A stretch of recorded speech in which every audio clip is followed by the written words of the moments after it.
بسم اللہ الرحمن الرحیم۔ السلام علیکم ناظرین۔ ربا بن الحارث بیان کرتے ہیں کہ حضرت مغیرہ رضی اللہ تعالی عنہ کوفے کی سب سے بڑی مسجد کے احاطے میں بیٹھے تھے اور آپ کے دائیں بائیں اہل کوفہ تھے۔ اتنے میں ایک صاحب آئے جنہیں سعید بن زید کہا جاتا تھا۔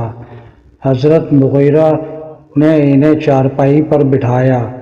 پھر کوفہ والوں میں سے ایک آدمی آیا اور حضرت مغیرہ رضی اللہ تعالی عنہ کے سامنے کھڑے ہو کر برا بھلا کہنے لگا۔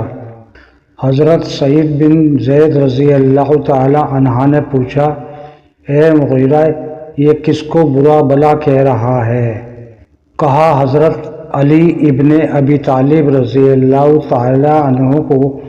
تو آپ نے 3 دفعہ فرمایا، اے مغیرہ بن شعبہ، کیا میں نہیں سن رہا کہ تمہارے سامنے رسول اللہ صلی اللہ علیہ وسلم کے صحابہ کو برا بھلا کہا جا رہا ہے، اور تم نہ اسے روکتے ہو اور نہ موڑتے ہو، اور میں رسول اللہ صلی اللہ علیہ وسلم پر اس کی گواہی دیتا ہوں جو رسول اللہ صلی اللہ علیہ وسلم سے میرے کانوں نے سنا، میرے دل نے محفوظ کیا۔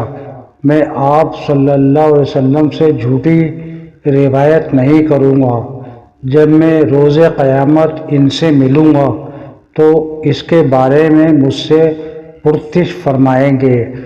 آپ صلی اللہ علیہ وسلم نے ارشاد فرمایا، ابو بکر رضی اللہ تعالی جنت میں ہے، حضرت عمر رضی اللہ تعالی جنت میں ہے، عثمان رضی اللہ تعالی جنت میں ہے، علی رضی اللہ تعالی جنت میں ہے، طلحہ رضی اللہ تعالی جنت میں ہے، زبیر رضی اللہ تعالی جنت میں ہے، سعد بن رضی اللہ بن مالک جنت میں ہے، اور نوہ مومن جنت میں ہے۔ اگر تم اس نوے کا نام پوچھنا چاہو تو جواب دوں گا۔ اہل مسجد میں ہلچل مچ گئی اور لوگ آپ کو قسمیں دے کر پوچھنے لگے، اے اللہ صلی اللہ علیہ وسلم کے صحابی، بتاؤ وہ نوہ کون ہے؟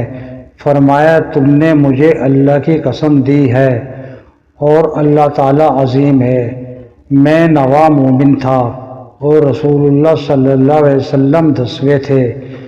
پھر آپ نے اس کے بعد قسم کھا کر فرمایا، ایک غزوہ جس میں کوئی آدمی رسول اللہ صلی اللہ علیہ وسلم کے ساتھ شریک ہوا اور اس کا چہرہ غبار آلود ہوا، تمہارے عمل سے افضل ہے، خواہ اس کو حضرت نوح علیہ السلام جتنی عمر ملے۔